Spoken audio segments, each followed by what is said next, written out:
Today, I'm going to talk to you about inductions and gym inductions because I think that not enough people are actually aware of what happens during an induction.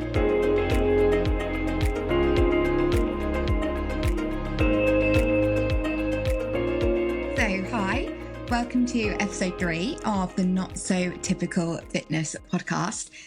I am your host, Rhiannon Cooper, and I'm a personal trainer with a difference. I was late diagnosed with autism and ADHD when I was 30. That was about 2 years ago. And I, at that point in my life, was very unhappy, very overweight, and my diagnosis changed my life.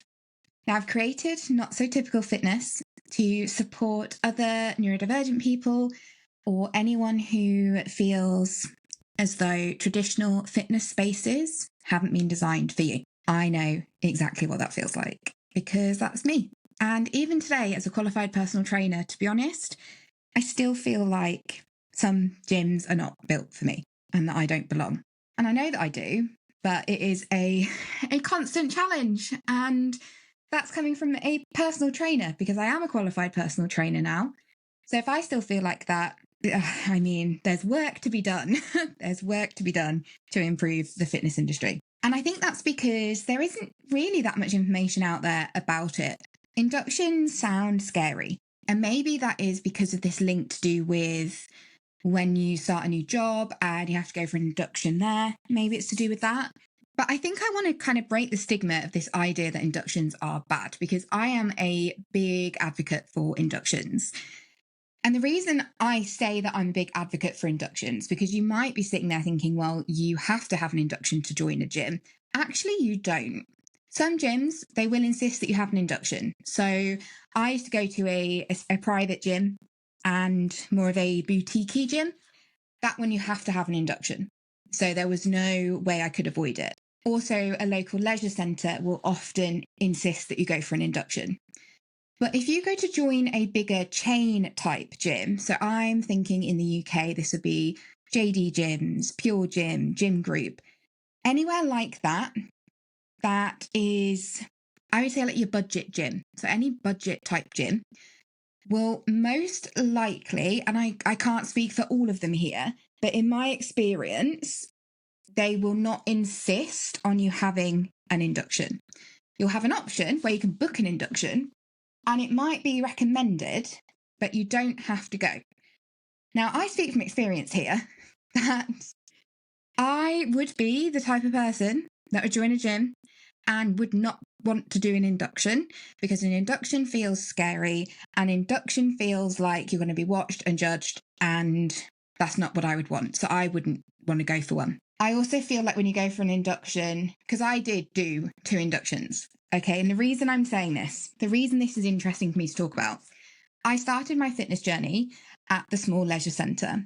Then I went to the bigger, then I went to the boutique gym. Now, both of those gyms required me to do an induction. But then I joined a chain, and the chain gym didn't require an induction. It was a option. And everything inside my gut was screaming, don't do the induction. But having some knowledge and experience actually of myself, and this is why my diagnosis is important, is because it all links together. So my diagnosis enabled me to work out what I need to do in an environment to feel better and feel more at ease and more comfortable. And actually that is being in the environment, but it also is about understanding where things are. Where are the bathrooms? Where are the toilets? Where are the lockers? Where is the fire exit? Where's the first aid kit? Where do I go if I need help? And actually knowing these things for me is really important. And it was an interesting time for me when I changed and went from the boutique gym to the chain gym, because at that point of my kind of late diagnosis journey, as well as my fitness journey, I was able to advocate for myself more and what I needed. So whereas previously I would have shied away from an induction, this time I was like, I am having an induction because I know that I need to know how to get in. I need to know, do I have to scan a code or do I have a key fob? Or is it fingerprint? I don't know. I want to know what the opening times are, or when the door's locked to one way, if it's 24-hour gym. I want to know if I need to put my car number plate somewhere. I want to be shown and told everything so I know what to do. So that is why I booked my induction. Well, actually, I didn't book it because when it's a chain gym, sometimes they'll let you just turn up, which was stressful because I don't like to just turn up. I like to have an appointment. But anyway, I digress. That's why I booked my induction. And that is why I recommend to every single person joining a gym who's maybe never done the gym before, is new to fitness. Even if you are super anxious, please book an induction if you have the option. By booking an induction, you are fundamentally being shown around the gym. That is really what an induction means. More often than not, you're not going to be expected to do any exercise. The people are going to be too busy to do that with you. They might show you how to turn on some equipment for cardio, to warm up. They're not going to have time to show you how to do exercises. You would have to book onto a separate session for that or get a personal trainer. So an induction is there to show you around. So let me run through an induction I've had. So you'd go in and you'd meet the person, whoever is running the induction, and they will literally give you a tour of the gym. So they will show you where different areas are. So they'll show you where the cardio machines are. They might show you where the free weight area is or where the benches are. But an induction would allow you to say, oh, that's cool. What's that for? If you wanted to. But the most important thing is that you now know where that is. So let's say even if you are a more experienced gym goer, but you know that you get anxiety walking around a gym trying to find things, an induction would allow you to ask questions in a safe way, and that person will tell you because that's their job. They'll show you where the bathrooms are. They'll show you where the lockers are. You can ask questions like, do you need to bring your own lock? Can you buy a lock there? Do you need a coin or a token? You can ask about cleaning hours. So I know some gyms will shut bathrooms for deep cleaning overnight. You really don't want your car keys to be locked in the toilet kind of area if that's where the lockers are overnight when you're in the gym, because then you can't get home. So you can ask all these questions in a way where you can feel like you can ask them, because fundamentally that is what an induction is there for, is for you to familiarize yourself with the gym, with the processes at that gym, with the layout. It gives you an opportunity to meet a member of staff so that next time you go, you know that you know someone. And for me, and I think for you as well, there's that familiarity that's quite comforting. You already know someone there, so you'll probably know their name. They'll know your name. Even if you're not particularly chatty, and even if they're not particularly chatty, I can tell you sometimes just doing the nice little head nod when you recognise someone is quite reassuring and comforting. I think that anyone who decides not to do an induction and you're not experienced at the gym, I feel like you are doing a disservice to yourself, because they are there to help you get started.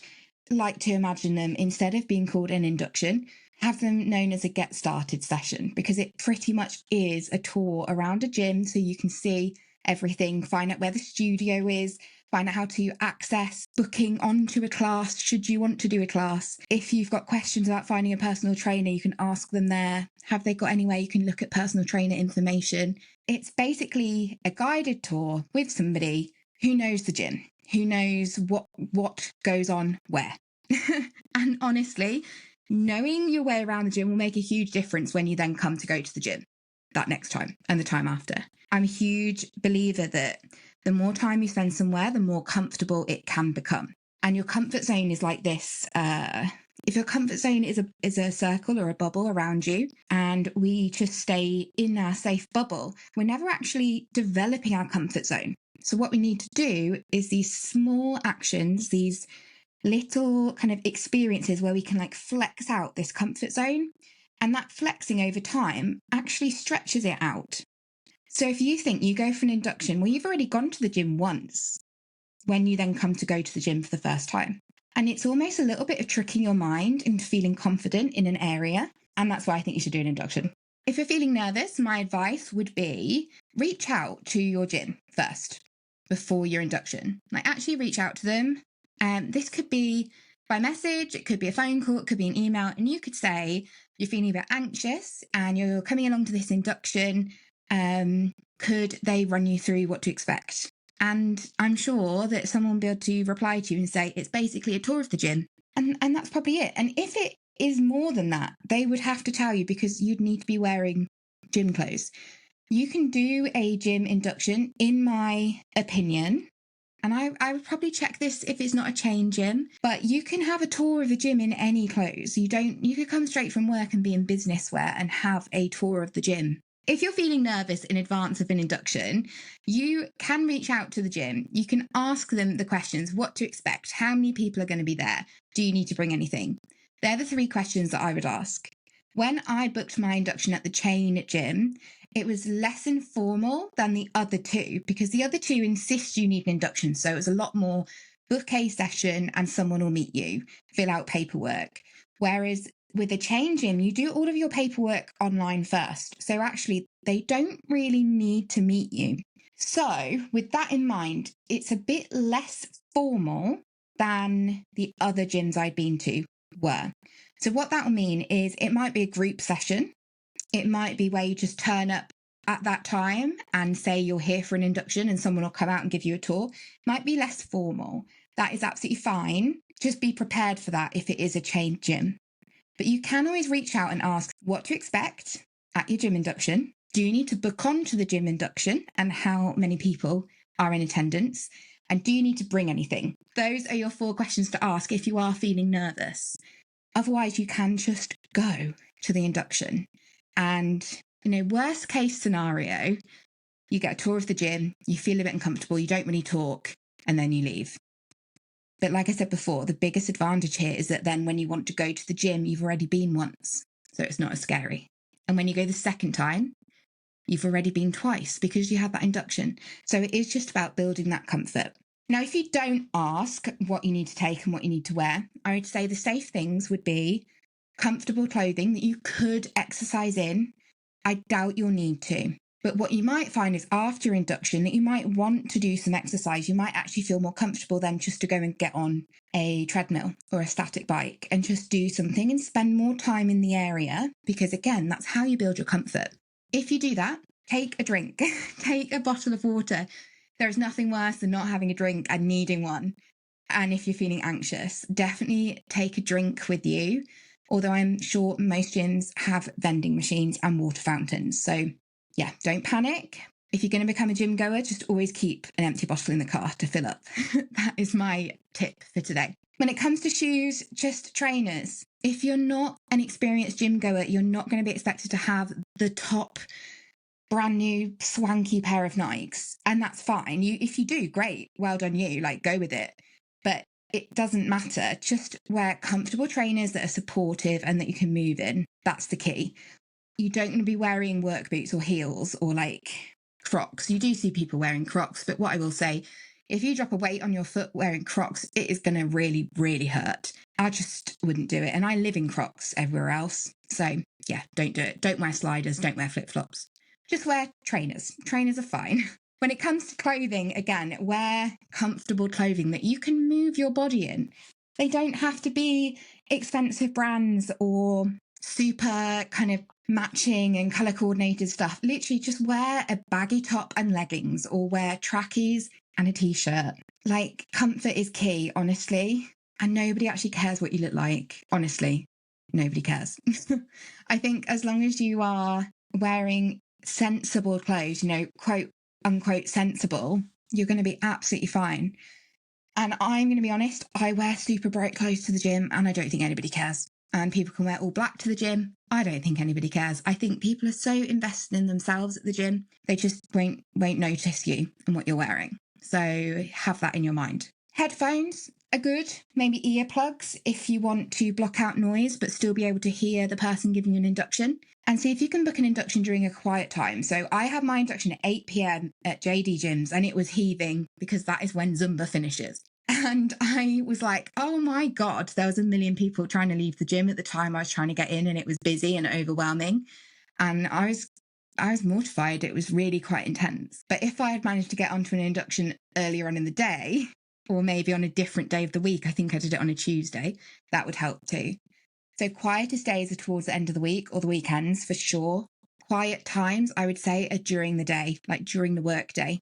Busiest times are going to be in the morning between like 7 and 8, maybe 6 and 8. I hate the morning, so that just makes me feel a bit sick when I talk about 6 a.m. But also the evenings. So I'd say 5 to 8 are peak times at a gym. So avoid those if you don't like busyness and you just want to have a slightly more relaxed induction, maybe. But bear in mind, gyms are going to be relatively busy most of the time. It is just the nature of fitness. People will go when they have time. It might be in their lunch break, it might be after the school run, it might be in the middle of the night. So it will never be empty unless you do go somewhere smaller and more private, maybe, more rural. So do be prepared for people to be around, but you are going to be fine. An induction is there for you to go and experience what the gym is like. You will be fine. They're the main things, really. What to wear, what to take, a drink. Most gyms these days do require a padlock if you're going to use a locker. If you don't want the stress of that, then don't take much in. Have pockets in the clothing that you wear and carry your bottle. You'll be absolutely fine. So that's really all you need to take for an induction. Yourself, sensible clothing, comfortable shoes, a water bottle, headphones, if you want to be doing any exercise, if you want the choice. Anyway, but I do think if you have the chance to book an induction, you should, because they are important. So just a reminder, I am a qualified personal trainer. I am starting a new role this week at JD Gyms, back in the place I had that induction. So what a full circle moment. And I probably will be working when Zumba is on. But it's very different now because I've built my confidence in the gym, and you can build your confidence in the gym too. If you are wanting to start a fitness journey and you have no idea what to do and how to do it, I'm going to give you weekly tips and tricks and things that you can do that will make your journey as smooth as possible and help you prioritize your health in just a way that works for you. Fitness shouldn't be about fitting in and looking good. Fitness, to me, is about finding strength in who you are. And that's what I'm here to help you do. If you are in the Wolverhampton area and would like some in-person sessions with me, either at my base gym or elsewhere, please reach out because I do have some spaces available from mid-April. And that is the same for anyone further away who's interested in online coaching as well.